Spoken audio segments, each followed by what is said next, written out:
Hey guys, welcome back to the channel. All right, we have my 1999 Ford Ranger XLT, and I noticed there's a leak coming off the differential. So we have leaks on the ground, and we have leaks up here. So that's the next thing we're gonna tackle when we come back.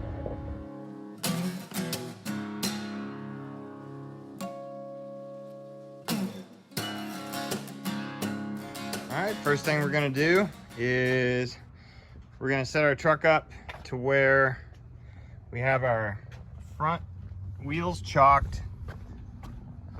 This is the safest we're gonna be, both wheels chalked, okay? Both wheels in the back off the ground with a jack. I'm gonna put a little jack stands on the back, but you need to have your rear wheels to where they'll move, okay? Both, because you don't want your brakes engaged. All right, no brakes are engaged right now, okay? No parking brake or anything like that. So we're gonna put a couple of jack stands under here and begin.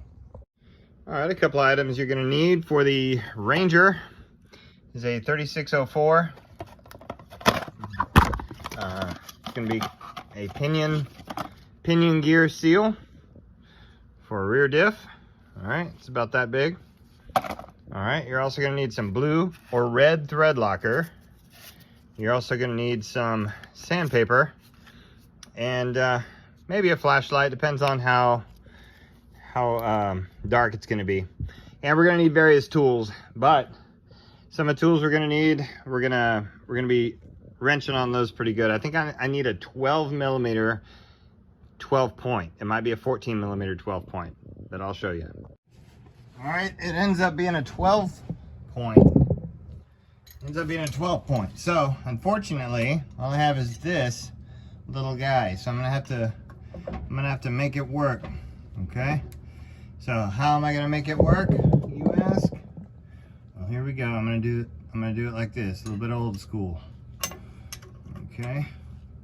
We're gonna bring this here and we're gonna turn it. But as you can see, when I turn this, I'm gonna have my axle turning as well. So I need to brace it. I need to do something somehow. What I can do is I can let the truck down, break the initial torque on these four, and I think that's what I'm gonna do. All right, I didn't let the truck all the way down, but I let it down a little bit. So let's see if we can get a bite on these now that the wheels are on the ground. They are tight.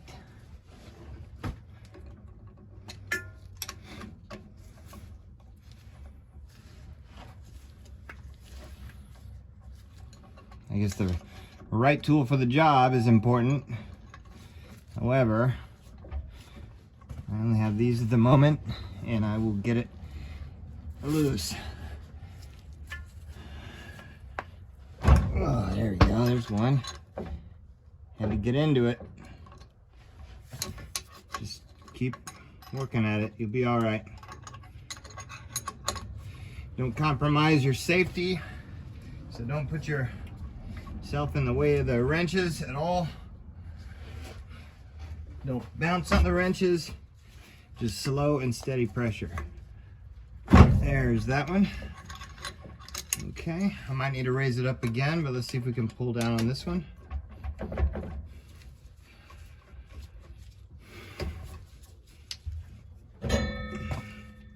Nope. So what I'm going to do is I'm going to raise the truck up and get the last two on the other side, and I'm going to switch them around, turn them around. Okay. And the last two. And here we go. Now, some of you guys might have some issues because you might have a northern environment type of vehicle. So in that case, spritz a little of that brake-free spray on the back side of these bolts. I actually should have done that also. And I'm opting for the power off method. Wow.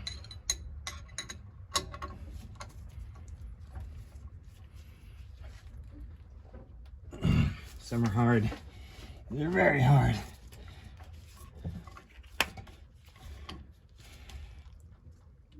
Dang, very hard.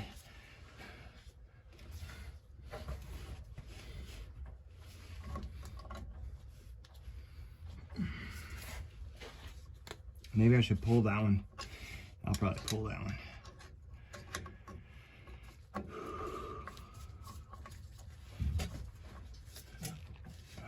I'm gonna pull them both. All right, let's pull it and see what happens. We're gonna get it this time. Yep. Pull the wrenches. Seat it good, these 12 points. You don't want to strip these, especially if they're on this tight. Okay, good. All right, got them broken free. Just jack it back up and put the jack stands underneath the axle. All right, got one of the bolts out. I'm working on this one, but one more thing you're gonna need is a punch with a tip at the end, so you can make a mark in the middle. So what I want to do is I want to mark that particular spot right there, and I'm also gonna mark, ooh, don't hit your hand. I'm gonna mark that part right here, so I know where, I know this goes with this mark, so I can put it back on the same when I get it back together.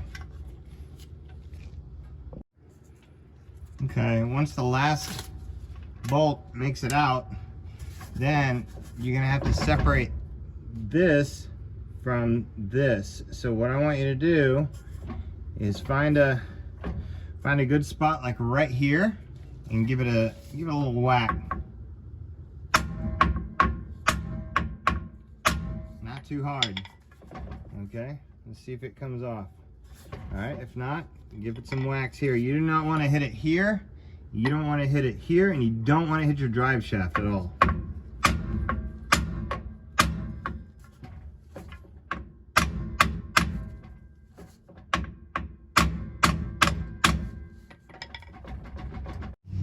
It's locked on there pretty good. I'm just gonna keep hitting it, and I'm gonna get a bigger hammer.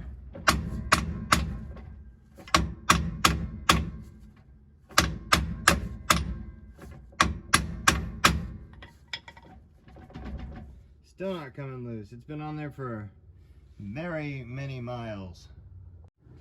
So I am gonna hit it right here, but I'm gonna hit it with a harder hammer, a bigger hammer. All right, I'm gonna hit it right here.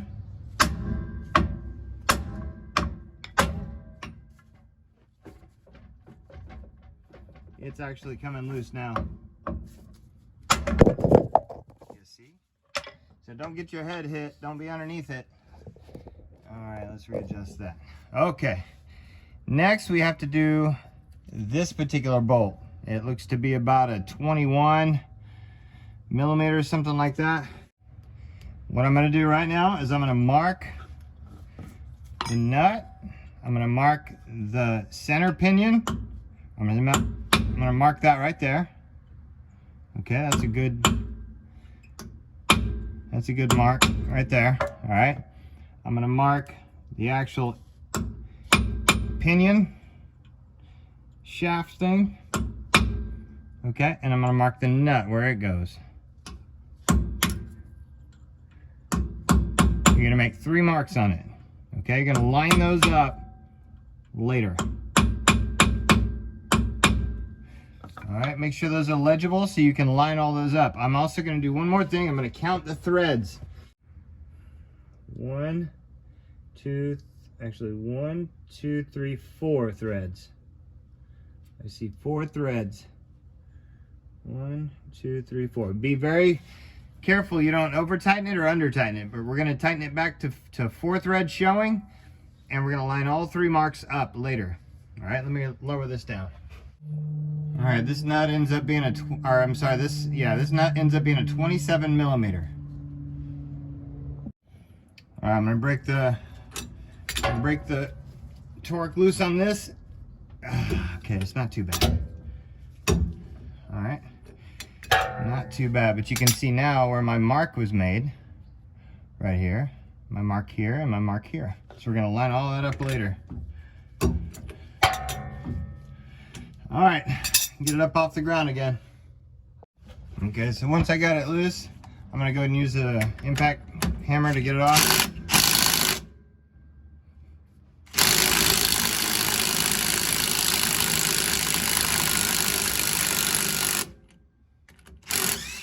There it goes. All right, we're almost ready. So there you go.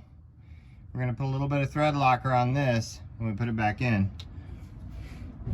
All right, next step, we're gonna pull this off, okay? Now remember, let's go and keep our splines aligned as much as we can. Here it is, and here it is. I'm gonna walk it off. And it won't walk off, so what I need to do is help it off.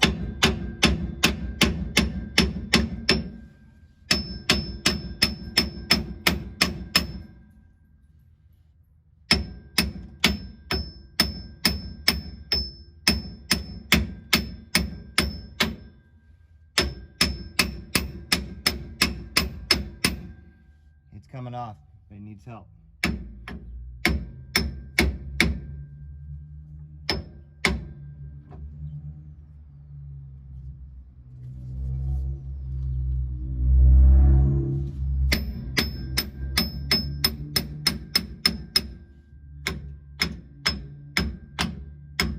It's hard to hit like this. It is coming off.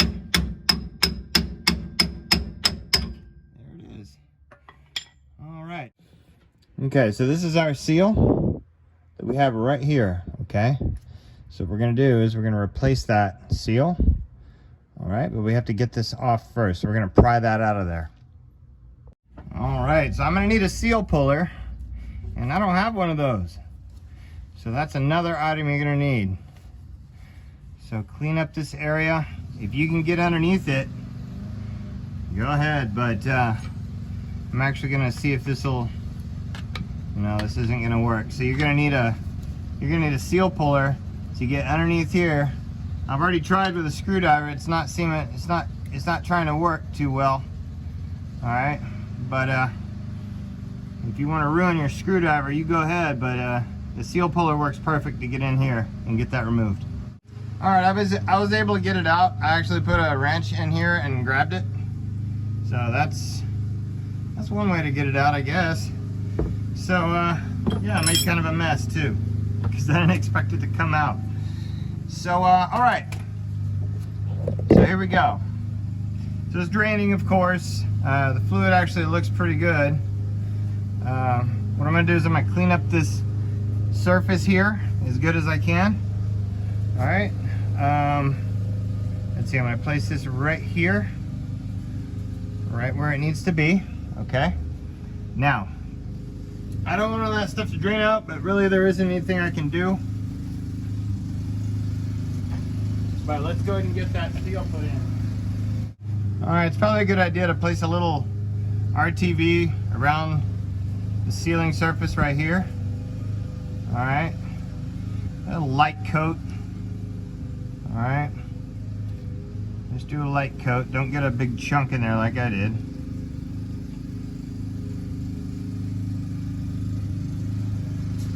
A light coat around the edges. Sorry about the lawnmower. My neighbor is cutting the lawn. All right, we have a thin coat of RTV around the edges. Go ahead and make sure that this surface is good and it's really smooth. All right, it is. Get the oil off of it as much as you can. And go ahead and seat it. All right, I'm gonna seat it like so. And then what you want is you want to get something that's this size. All right, and you're gonna want to seat that. And I have just the item. All right, so a long time ago at Harbor Freight, I got a it's called a ball joint servicing kit, and I think this one right here is gonna work. And I'm right, it's perfect. So we're gonna place it on the outside. We're gonna give it a couple of little taps like that with your hand, just to get it as far in as you can, and then work your way around the edges.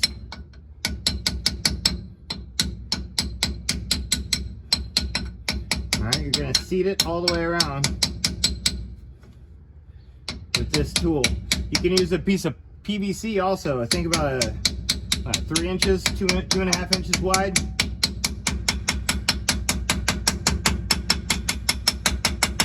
See how it made a different sound? All right, it is seated all the way around. I don't feel any seams. And the RTV has come out, which is good.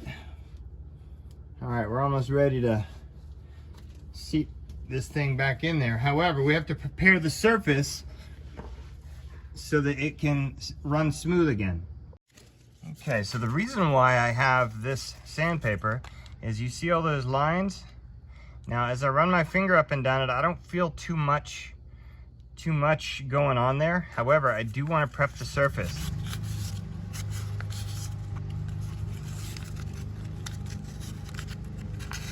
And I'm gonna prep that surface.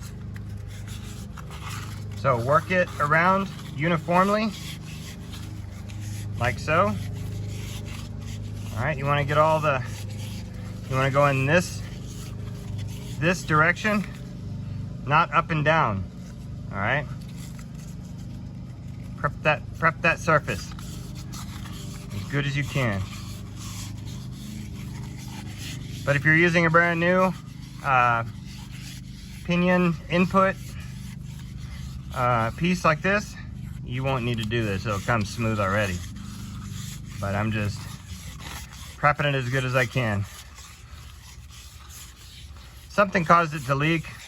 I'm guessing old age, but look, it's nice. It's nicer. All right, it's nice and shiny. It's got one little groove, but I'm not too worried about that. I was worried about burrs. I'm worried about other things, but I'm not worried about that. So it looks pretty good. All right, time to seat it again. Let's find our marks. And I found my mark. Okay, so what I want you to do is get a little bit of very clean fluid, and you're gonna put it on the inside of this O-ring, or this rubber boot, okay? You can put it on the inside of that rubber boot, not getting any contaminants on it, being very careful. Now, you're also gonna do the same thing with the shaft. I'm sorry, right here. This input area here, all right? Being very careful, just get a little bit of that grease on there. Now, we're gonna line up our marks. Okay, it's straight up and down. This one's straight up and down. Let's see if we can get it straight. All right, I believe that's, let me look down the center. That's pretty good. All right, once we're there, we're gonna walk it down.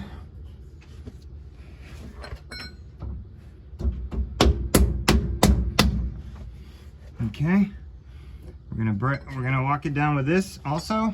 We're gonna try to seat it. Not all the way.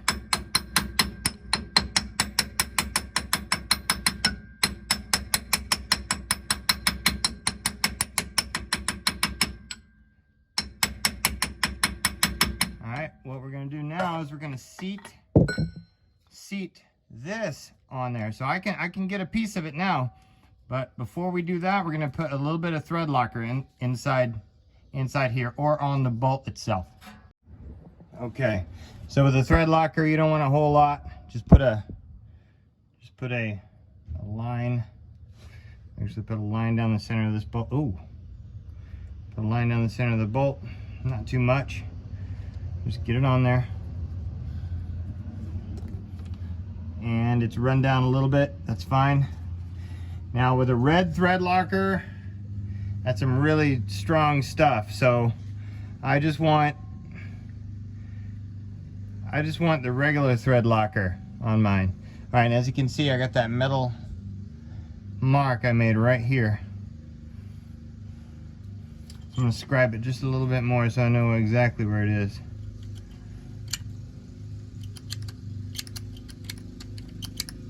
All right, I'm scribing it. All right.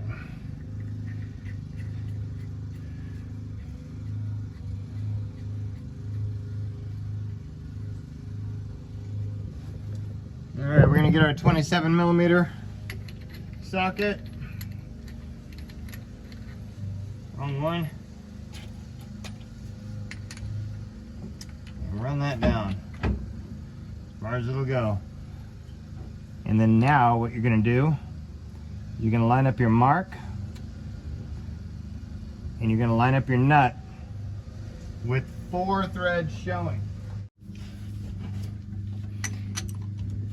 All right, so just, I would say hand tighten this if you can. All right, and that way you get in there to the spot you need it, and no more. Now, if it's starting to give you trouble like it is with me, I'm gonna place it on the ground again.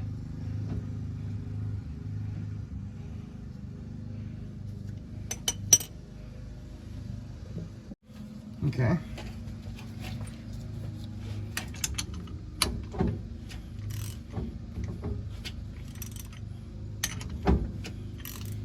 I'm going to tighten it till I get 3 threads showing. 3, okay. Now, my mark is right here. So I'm going to move it to here. I'm going to move it to here. All right, and then I'm going to move it to where it needs to be, up here. One more little bit. Now let's see. I need a little bit more. There we go.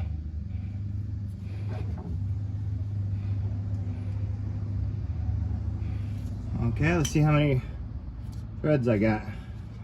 1, 2, 3. Oh, okay, I gotta move it again. I gotta move it all the way around.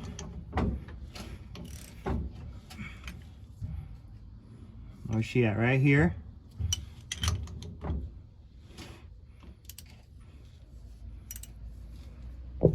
Okay, now it's here. I'm gonna let my wrench handle follow it. Right there. Okay, should be right here. It is. Okay, let's get it at the very top.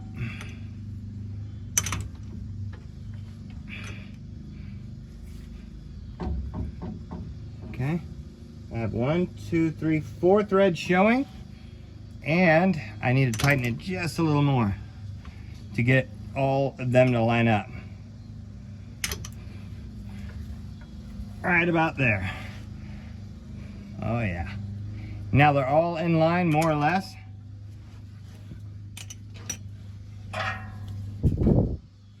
Okay, perfect. They're all in line. I don't know if you can see that or not. I'll try to show you. All my marks are in line. All right, that's the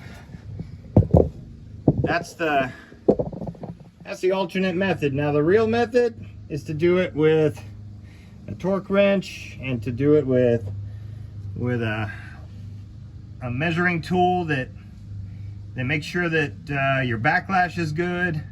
But I don't have any of that stuff with me right now, so this is the best I can do with what I got. So next item, it will be to connect the drive shaft back up. All right, let's get this back up. All right, we're gonna line up our bolt holes. Now we're gonna thread lock these two. I just want to get one. I want to get 2 of them started.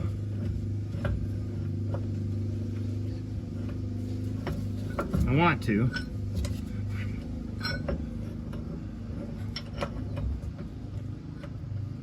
All right, there's one started. Okay, let's get the other one started. There we go. All right, let's put a little thread locker on there.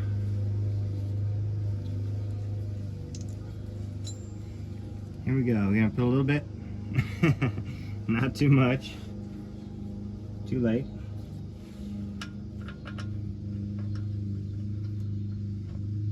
You don't want this stuff coming undone when you're driving, okay? That's why we're putting a little bit of this thread locker on there.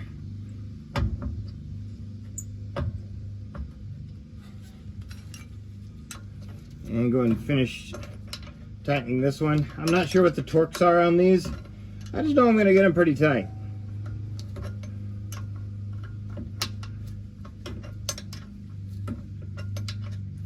but I'm gonna try to do it uniformly, right?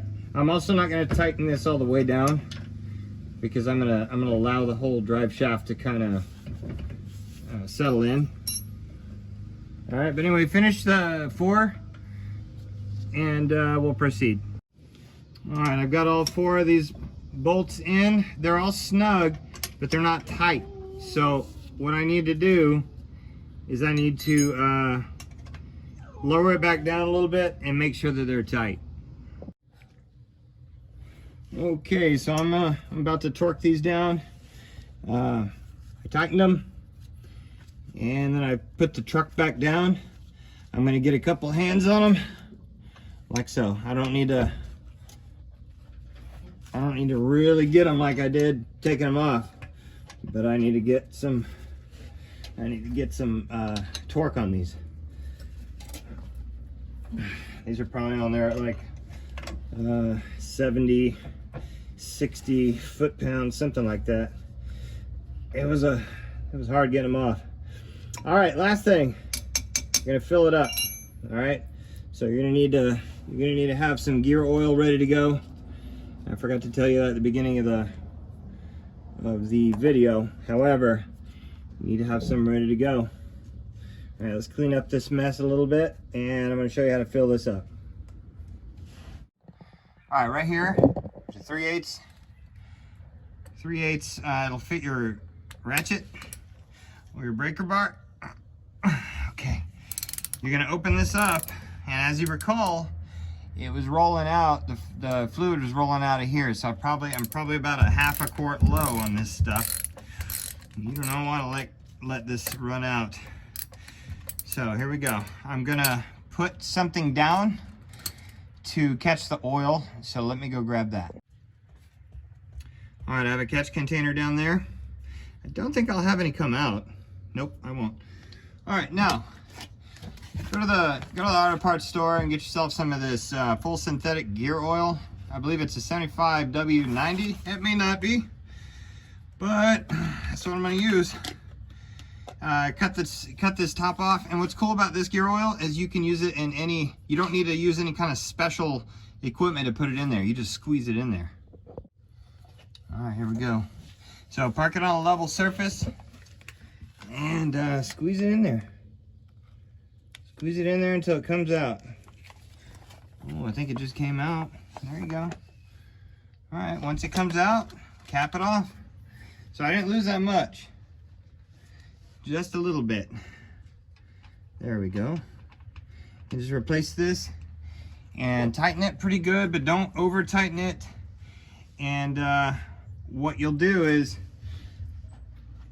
if it still leaks, then tighten it more, okay? But what I want you to do is tighten it like so until you feel it try to bottom out on you, like right here. It's bottoming out on me, and what I'm gonna do is I'm gonna give it just a little bit more, and that should be good. That's how you top it off, okay? Top it off, clean it up the best you can, and that way tomorrow you can check to see if it is leaking or not. Now, the input shaft shouldn't be leaking anymore because we dressed up everything. But yeah, that's how you do it on a budget. If you were to spend the real money, you're gonna get a new one of these. I don't even know what this thing's called, an input shaft maybe. And you're gonna spend more than I did. So all I did was spend about 20 bucks on this. I spent about $5 on the seal. Yeah, maybe it's $6 on the seal, and $10 on the thread locker. So it was more expensive than I wanted to spend, but hey, you gotta have it, you gotta be safe. So there you have it. That's the easy way to do this. And again, like the hard way, you can look it up and you can do all the backlash checks and all the torques and all that stuff. But if you take it apart and you put it back together exactly how you took it apart by making those marks, you should be fine. But then again, the proper way to do it is always the best. But you know, this truck has 300,000 miles on it, and if I ruin this, I'm gonna go get another one in the junkyard. So, okay, it's day 2 after having it driven 60 miles and there's no leaks. It's good. No problems, no leaks. So yeah, if you like this type of repairs, tune into my channel every time I post a video. So it's gonna be something useful for you and some down to earth and maybe not so normal tool usage. So we'll see you next time on I Just Fix It Myself.